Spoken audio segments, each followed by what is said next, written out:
मुगल साम्राज्य की कहानी। इतिहास के पन्नों में एक सफर मुगल कौन थे, उनका इतिहास क्या है, मुगल असल में कौन थे, वे कहां से आए थे। इस एपिसोड में हम जानेंगे मुगल वंश का सफर, उनकी जड़ें तैमूर और चंगेज खान से कैसे जुड़ी थीं, और बाबर का भारत आने का सफर। बाबर, मुगल साम्राज्य का संस्थापक, एक युवा शहजादा जो अपना सपना लेकर हिंदुस्तान आया। बाबर ने इब्राहिम लोदी को पानीपत की लड़ाई 1526 में कैसे हराया, कौन सी युद्ध नीति उसे महान योद्धा बनाती है। चलिए इस कहानी को समझते हैं। हुमायूं जो हारा पर वापस जीता, एक ऐसा बादशाह जो शेर शाह सूरी के हाथों हार गया मगर फिर भी अपनी सत्ता वापस पाने में सफल रहा। हुमायूं की जिंदगी एक कहानी है, हार, वनवास और फिर एक शानदार वापसी की, मगर उसकी कहानी एक दुखद अंत पर खत्म होती है।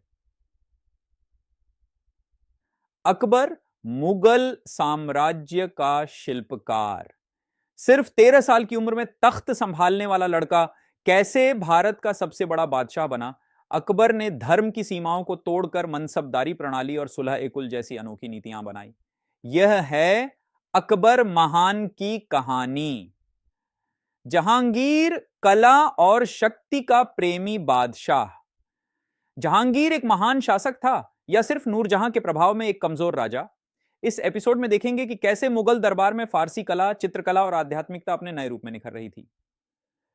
शाहजहां, मुगल वास्तुकला का स्वर्ण युग, एक ऐसा बादशाह जिसने प्रेम को संगमरमर में तराश दिया। ताजमहल, लाल किला, जामा मस्जिद, शाहजहां के शासनकाल में मुगल साम्राज्य अपने कला और वैभव के शिखर पर था। मगर क्या यह सिर्फ भव्य इमारतें बनाने का दौर था?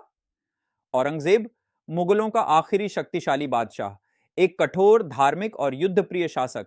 औरंगजेब ने मुगल साम्राज्य को उसकी सबसे बड़ी सीमा तक पहुंचा दिया। मगर क्या उसकी कठोर नीतियों ने इस साम्राज्य का पतन तय कर दिया? मुगल साम्राज्य का पतन औरंगजेब के बाद मुगल सत्ता कमजोर होती गई।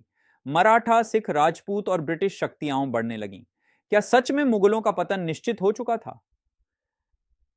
आखिरी बादशाह बहादुर शाह जफर और 1857 की क्रांति, 1857 का गंदर, मुगलों का अंतिम प्रयास अपनी शान वापस लाने का। बहादुर शाह जफर ने इस आखिरी आंदोलन की आग को भड़काया, मगर उनका अंजाम क्या हुआ?